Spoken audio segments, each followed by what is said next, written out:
So we all live this life, and we see things with our eyes and we feel things with our hands. But we also know there's things that we can't see or feel, like oxygen or microwaves or x-rays. There's things that go beyond a human's physical capabilities of understanding. And that is what I'd like to dive in today, how to tap into those primal vibrations. The first thing that I want to talk about is the energy net. If you look through history, you can see many religions and practices, even before they became religions, talking about this energy and this connection from plant to humans, kind of like how in Star Wars there's the Force. Taoism believes that there's something that's basically exactly the Force, called the Tao, which is an energy that flows to all living things and from them, and flows in and out seamlessly, connecting everything that's living. Also, similarly, in Hinduism, you can find Idra's web as well, which is a giant web where there's all these connected points which represent the different living things, but each point is a mirror of the greater web itself. And even in the Kabbalah, there's the tree of life, which is a drawing that shows a web of energies and how things come from the ethereal and they process and then finally manifest down in the physical world. And inside of that web, it shows how everything inside of this life of creation is connected. Now, everything is created in this life. Even connections are created. But creation is almost a way of just revealing something that's almost there. Why I want to talk about magic and rituals. So to do magic is to call energy to create, destroy, or remodel the environment around you.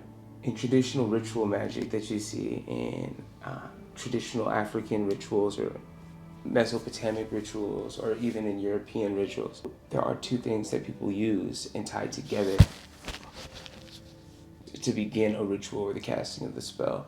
Number one is a piece from the greater picture. So, sometimes in black magic, there's like a lock of hair from the person. It could be a fetish with items tied to it. It could be dirt from a graveyard is traditionally used to protect from spirits. You hang it up, the spirit comes around, gets distracted by the dirt. The second thing that's needed to cast a successful spell is proper emotion, emotional aim, and intention. You need to have emotion that matches your intention, and if there's multiple people, everyone needs to be on the same page. This is when you start to get a lot of people singing and dancing and sacred spaces that have been used on repeat. These things take time to make, and there's so much energy inside of it.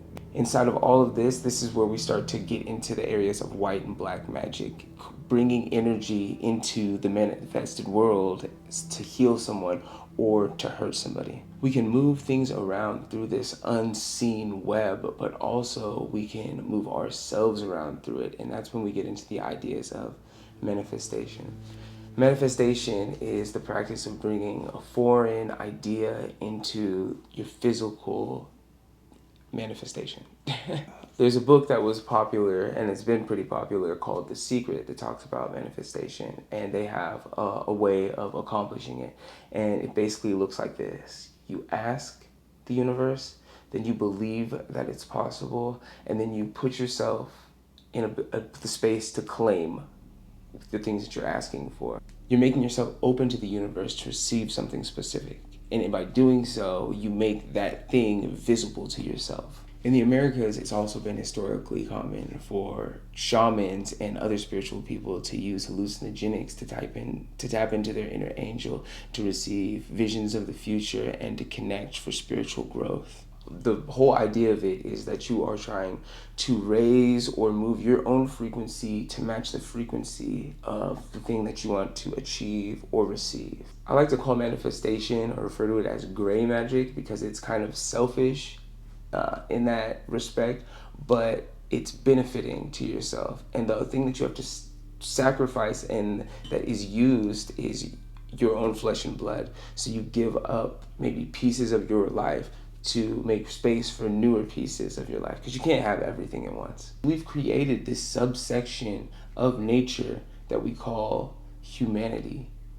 And in that humanity, we are kind of separate from nature. We kind of view ourselves as above it. And anytime we see somebody achieve something grand, we think that they are superhuman. When in the reality, where the reality is that they are probably tapping into nature and they're doing something that is supernatural. When we hold on to these false beliefs, it locks us in a place to where we are being shunted from our natural birthright, which is to be nature and to participate in nature and to bring things into nature. So we talked a little bit today now about the traditional uses of magic and some ways that you can use them inside of your own life.